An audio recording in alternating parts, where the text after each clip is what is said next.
Welcome back to another episode of Beyond the Game with Hal, the sports show where I talk to the biggest media and sports personalities. Today, I'm thrilled to welcome a guest by the name of Mike Berman. Mike is an anchor for NBC5 in Chicago. His dream was always to work in his hometown, and he accomplished that by working very hard to get to where he is today. Today's episode with Mike is one you wouldn't want to miss. So, welcome in here. How's it going, Mike? It's good, Hal. Thank you for having me. Appreciate the invitation, the introduction. I'm very excited to be joining you and to talk about whatever you want to talk about. So let's go. All right, Mike, my first question for you is how did you get into the media landscape and when did you really know that this was something you wanted to pursue? Well, the answer to that starts with I feel like I'm looking at this screen and seeing you being a high school kid in the north burbs of Chicago. That's where it started for me. Although, if you ask my parents, there's some cute like home movies of me as, like a 7 or 8 year old, narrating myself, probably, knocking down a shot in the backyard and kind of calling play by play for it. But more than anything, it was being at Glenbrook North in Northbrook, and they had a TV program and specifically a sports program. And it really kind of lit this fire under me and gave me this idea that I could work in sports and cover sports because I played sports all my life. Definitely wasn't good enough to play in college.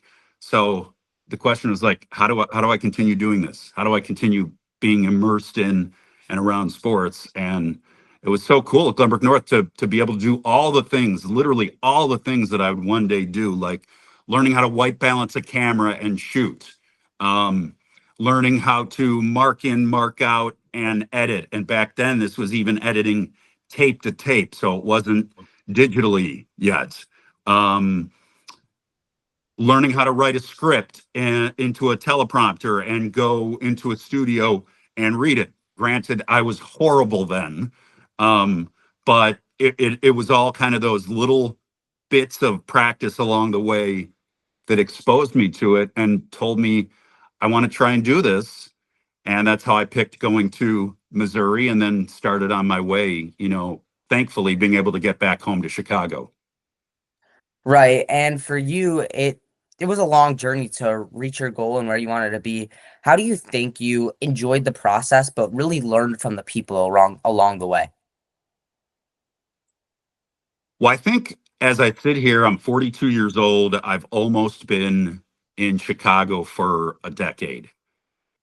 But I think as I sit here now, I have the wisdom to say, I wish I would have enjoyed the journey more along the way. It's not to say I didn't, but there's a lot of, um, at each stop along the way, you're reaching for what's next. And you're thinking in your head, am I ever going to get there? Am I ever going to achieve this big goal I have of working in the third largest market in the country? And I think it robs you of some of the present while you're in it. So I wish that's a piece of advice I try and give to people is like along the way when you're in that first job in a small town making almost no money and doing everything by yourself, just kind of I don't know, lean into it more.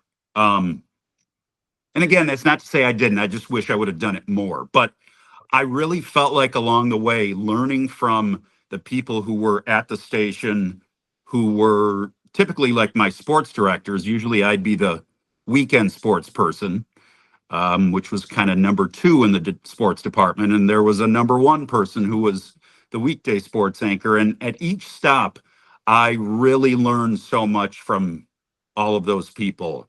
And I think just being open to asking questions, whether it be about the actual work and how to be better at what I was doing, or some of the questions that are inevitable, like when you start in a new market, you're having to learn lots of new teams, especially if you're covering high schools. You got to learn dozens of high schools that you don't know and their mascots and their histories.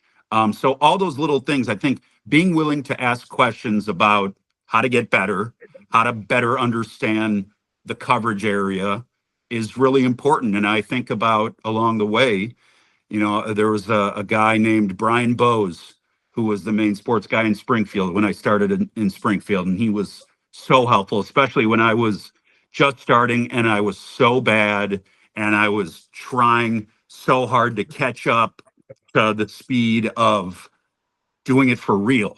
It wasn't like it was in college anymore and you had that safety net. It was for real. Um, and then I was in Austin and learning from most notably a guy named Ricky Doyle, who was such a big mentor to me. Um, and when I got to Chicago, the chance to learn from everyone at the station was was really meaningful. And there were folks in Indianapolis before Chicago that I got to learn from as well. So all those people along the way really helped shape me into the person and broadcaster that I am today. Right. And you mentioned something about when you're going to these new areas that aren't really that big, you have to learn all these high schools and covering these little things. How do you like go in with a positive mindset and not that like, oh, I already know everything. I don't need to cover these high school sports and have humility that you can research and ask questions to these people that you are not 100% sure about everything that's going on. Well, that's a great question, but I think the answer starts with understanding the industry. Um, you have to have an understanding that when you're starting in a small market, you're not going to major college and pro stadiums and practices and press conferences. Your major college teams, your pro teams are the big high school teams in town, the accomplished teams, or the biggest schools in the area. That's what you're there to cover more than anything. And I think it's about understanding that. And if you understand that, you can have so much fun doing it. And I have always said that some of the best memories on the short list of my best memories in my career, which is almost 2 decades now, is doing Friday night football and Friday night basketball. Like you and I grew up, you're still growing up. I grew up in the North Burbs, and we don't get high school coverage like that because it's Chicago and all the sports coverage, virtually all of it is devoted to, pro teams, some to Northwestern or Illinois or, college teams DePaul, in the area. Huh? DePaul, Northwestern, that stuff. Exactly. Some of your DePaul, Loyola, some of the college teams in the area. But, I can remember when at Glenbrook North there was a playoff football game and CLTV, which is no longer in existence, came to cover it. It was like mind blowing that there was media at Glenbrook North covering a football game. Whereas when you take a camera in Springfield, Illinois, or in Austin, Texas, to high school football practice, a high school football game, basketball, even some of the more Olympic sports, volleyball or things like that, it's almost like people don't even look at you. It's so commonplace. So I loved those Friday nights. We would put on a 30-minute show in Springfield for football and basketball. It means you're driving around shooting highlights of 3 different high school games, and there's 10 people within the station doing the same thing, and you're all coming back to the station late and you're all editing, crunching it at the last minute. And as the anchor, you're out there on TV reading highlights and names. You've never seen it. You're seeing it and reading it for the first time on TV. Does it lead to some hilarious moments? Yes. Does it mean there's some names that are hard to pronounce that you're not sure if you pronounce them right? 100%. But you're having so much fun doing it. And you know that everyone at home went home after the game to flip the channel on to watch, the highlights of their sons and daughters or nieces and nephews or friends. Then when I was in Austin, I mean, Texas high school football is king. So, getting the I chance. was in Austin a few years ago. It was like week 2 or something, and the high school stadiums here are one set of bleachers. That's it. This literally looked like I was pulling up to a small college stadium with the stadium Totally. full around all the way up. It looked like a legit like stadium actually, not just like a field with bleachers. 1,000,000%. And they're a dime a dozen. There's so many of them.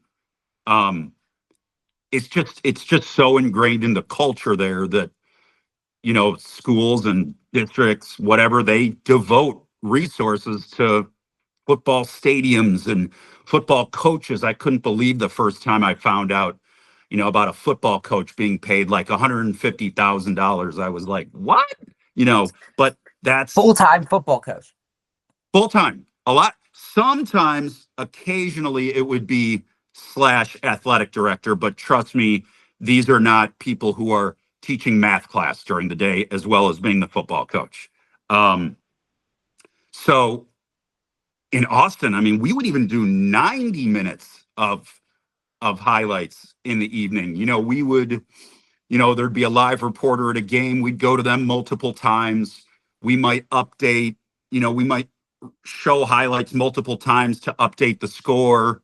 Um, it was so much fun. And, there were so many kids who were playing in Central Texas that you'd quickly see them playing as, big time players on Saturdays. And then you'd see them playing in the NFL. And still to this day, there's players who I covered in tech, like Baker Mayfield, I covered in Texas, was a Heisman winner and a first overall pick in the draft. So um, it was so fun doing that. And then in Indianapolis, doing high school basketball, just because high school hoops is so big in that state. Same thing. You're getting to see great players in high school, great teams in high school. It means a lot to the people watching. And then you get to see some of those players go on to be big time players in college and some of them in the pros. So I think circling back, it's all about embracing that and understanding there's going to be a lot of your career where you're covering high schools or small colleges, but there's still excitement for it in the market, and there's still great stories to tell within those teams. Right. And for you now, you're covering some of these big stories, but you can't cover every single feature story that NBC5 wants to offer. And you have a team of people who you work with in the sports department. How do you make sure what you communicate with them and really perceive the same central message with asking the same questions and getting the same information no matter who is covering them? Well, I think the biggest thing is we have, a Slack channel, um, so we can communicate that way. Um, we meet during the week on Wednesdays to have a discussion about how we're going to do our Sports Sunday coverage.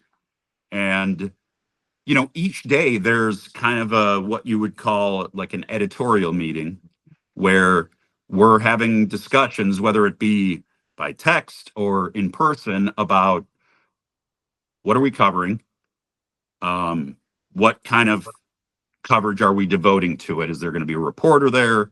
Is it just going to be a photographer? Um, how much time are we giving to it? Is it the single most important story of the day that's leading our sportscasts and we're going to devote the most time to? Or is it a little lower on on the ladder and maybe it's not going to get as much time, but we still want to cover it? I think it's all about communication. Certainly when I do a feature story on my own, um, most of the time I'm developing those questions by myself. If it's maybe like for example, when I was a week or two ago was getting ready to sit down with the Blackhawks new coach Jeff Blashill, and I kind of crowdsourced it. I sent an email to everyone. I was like, "Yo, I'm doing this interview in a few days. Would love if anyone has any thoughts about questions, just reply to this email, put them here, and that can help me develop some of my questions." So I think just being, collaborative with everyone in the department, which includes photographers and producers and other on-air folks. I think that's what leads to the best coverage and being aligned about how we're going to cover everything. Right. And I've sat down with one of your good friends, Ari Temkin, a few days ago, and he I'm said sorry. like, I'm sorry about that. No, and I'm he kidding. said so. He's such a good dude. He said something about making sure that you reach out and talk to other people in the sports industry and make sure that you bounce ideas to get yourself better. And one of the big things he said was taking feedback and watching other people's and not taking their full thing, but taking bits and pieces from what they like. How do you make sure you watch yourself back to see where you can improve, number one? And number two, watch other anchors or reporters to see what good things you like from them and steal bits and pieces. Yeah, I think that's great advice because ultimately you want to be, when you develop your style, you want it to be authentically you because that's what's going to come across best with viewers or listeners. But I do think it's worth thinking about as you work to develop it, what are some things I like about the way other people do things that I watch or listen to? And, for me, like growing up here, I think about watching Mark Giangreco on Channel 5 and Channel 7 and thinking about how he did things because I was such an admirer of his work. Then I got to intern for him one summer. So seeing up close and personal how he did things. But along the way, for me, it was a lot of Sports Center watching. I'm a kid of the 90s and like that was Sports Center in its heyday. You know, Rich Eisen, Stuart Scott, Dan Patrick, all these incredible personalities that were doing all the highlights and interviews. So I think all those things were part of what I put together to try and be my best self. And I do think Ari's right. I think sometimes people probably think that broadcasters are so competitive that they either hate each other. They think about the Anchorman scene, with all the TV stations getting into a fight. Maybe many, many, many, many decades ago, that was a little more true. But I think that it's always been so friendly in all the different markets I've worked in with the different sports folks who work at different TV stations and being willing to say, "Hey, how did you do that? Um, what did you ask? Who's a good talker?" So that sometimes it's like someone interviews someone, they find out they're not such a good interview. It's nice when they tell other people, like, "Hey, you know what? You should probably not request that person for an interview because they're not giving great sound bites." So I think, you know, being willing to ask questions of others in the business is really valuable. And then, like you said, seeking out feedback, watching your stuff, asking people that you trust that have been in the industry to, "Hey, can you just give me a real constructive critique?" And being willing to listen to that stuff and try and incorporate it as you move on. But nothing replaces the reps. Just like pretty much anything in life, the more you do it, the more comfortable you are, the better you are. And I think that's true even on a different level for being on camera, just because it's weird talking to a camera. You don't get any feedback, and it takes time to get used to. Right. And then another thing for you is you didn't just get right into anchoring. You weren't anchoring everything from your first day, as you said. You were editing and all this stuff. How do you think you stayed versatile in being able to edit, write, and be on camera? And how do you think that helped with your success? Well, I think the education element was huge. Like when I went to Mizzou, that was something they were teaching. You have to be. There was a lot of instruction just on shooting, and not even just how to work the camera, but artistically, how should you be framing an interview? How can you frame a B-roll shot that has a unique look to it that takes the viewer somewhere where they couldn't normally be and see something. Then it's editing, what's important about avoiding jump cuts. Um, how to edit sound bites so they sound right, and then how to produce, how to build your the graphics. It's like all those things were part of the education, and then you got to be able to do it.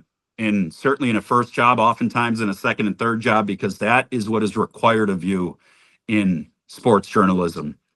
Stations, places anywhere want people who are multi-skilled and who can do more than one thing, because then they don't have to pay more than one person. So you have to. I mean, I learned how to shoot my own stand up, meaning like in a story, in a taped piece where you see the reporter, most of the time, especially in Springfield, often in Austin, I was shooting that myself. You're having to like trial and error, like shoot it, go stand out there, do it, run back behind the camera, rewind, watch it. Oh, nope, I wasn't framed up well. Go do it again, check it again. Like, and all that takes more time in the process of getting something done. So ultimately, time management is huge.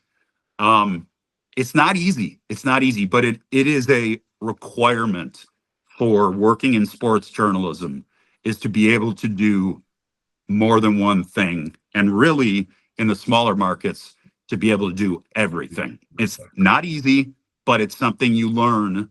And again, the more you do it, the better you become at doing it in a more timely fashion. Right. And for you, you tell a lot of stories to people. You make people feel good. And how do you develop a storyline that gets a good message across? Well, I think it's, obviously, if it's just a great story on its own, that makes it really easy. Let's say it's about an athlete who overcame, a serious health obstacle, to achieve something great. That just in itself speaks to people. When it's not as overtly, something that touches the heartstrings, I think it's all about the way that you tell the story through writing and through allowing the subject to tell the story. Those interviews are the most critical element of a story, and you want to build it around the best sound bites that you have. And I think that, how do you get the best interviews is asking good questions. And, those are um, open-ended questions. So it's not like someone could just say, Hal, do you like doing this podcast? You could say, yes, and then we're done. Versus, Hal, I know you've done a bunch of these podcasts. What is it that you really love about doing them? How does it make you feel? Those are more an open-ended question, something asking about emotions, something question asking, listening while you're doing an interview, listening to answers so that if there's something that you didn't expect or that you heard that piques your interest, you follow up with it, as opposed to just having 10 questions on a list and all you're doing is tuning out the answer and getting ready to read the next one. All those things are really important. And, ultimately, there are times where the interview subject isn't the best on camera, and that makes telling a story harder. But then it challenges you more with your writing, with the video that you're showing, with the natural sound that you're using in the environment to amplify the story and make it better. Right. And you mentioned something there about asking open-ended and precise questions. How do you make sure you're giving them an opportunity to say what they want, but also guiding them to what the response that you kind of want? That's that's a really good question, because you want answers to be authentic, right? Um, that's how they're going to sound the best and be received the best. But sometimes you need to try in more than just one way to get that answer. So I think it's important to be able to kind of poke and prod at something respectfully, of course, and maybe ask things in a different way. Or what I've found is sometimes you sit down with someone and they steadily become a little more comfortable. So let's say you asked something early in an interview, didn't get the best response. Maybe you circle back to it later after it's been 5 minutes, and then they're opened up a little bit and they're more comfortable answering it, and you get what you want. I can't stress enough, you want it to be authentic. You're not trying to make them say something, but there are ways to help try and guide someone, you know, toward an answer that you think would be authentic and that would really make a story great. Right. And then for you is obviously you weren't great from the start, as you mentioned earlier. How do you think or what advice would you give to yourself when you were just starting off in Springfield that would help you, and just advice that you would want to give back to yourself? Um, Few things. One, which I touched on early, is like be a little more lean into the journey a little more, you know. And again, it's really hard if you're like trying to get somewhere, there's no guarantees it'll happen, and you're hoping, and so you're doubting yourself along the way. But I wish I could tell myself, if you keep working hard and being willing to improve and being committed, you're going to get there. But I understand that you can't give that information 100% to someone. So lean into the journey a little more. Um, I would say push to go live more. When you're live and you have no safety netting, that is something that really builds your foundation as a broadcaster who's able to ad lib and react to a situation that might be changing, because ultimately you're going to encounter those situations and you're going to be in a bigger market where you're asked to go live more. I would tell myself, try and push to be live more in my younger days. um, what else? I was always i was always good about watching my stuff back, which I think is important, and you asked about that. um, Maybe even reaching out for more critiques than I did, because oftentimes it's hard to get a critique from your actual boss because they're so busy. So maybe even reaching out more to get critiques from people, because ultimately you're going to get some of your best ideas and some of your best pointers from the people who've done it for years and have that experience.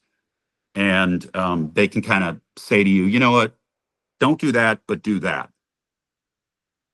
I'm trying to think if there's anything else. Well, one thing that I gotta say about that is you can't just like, when you're also asking a question, you can't just, or giving feedback, something like that. You can't just say one thing. It helps a lot when you ask a question for them to say, can't do this, but you can do it this way too.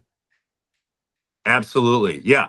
And those are the kinds of people that are going to be valuable to you throughout your journey if you're trying to get into sports and work your way up the ladder.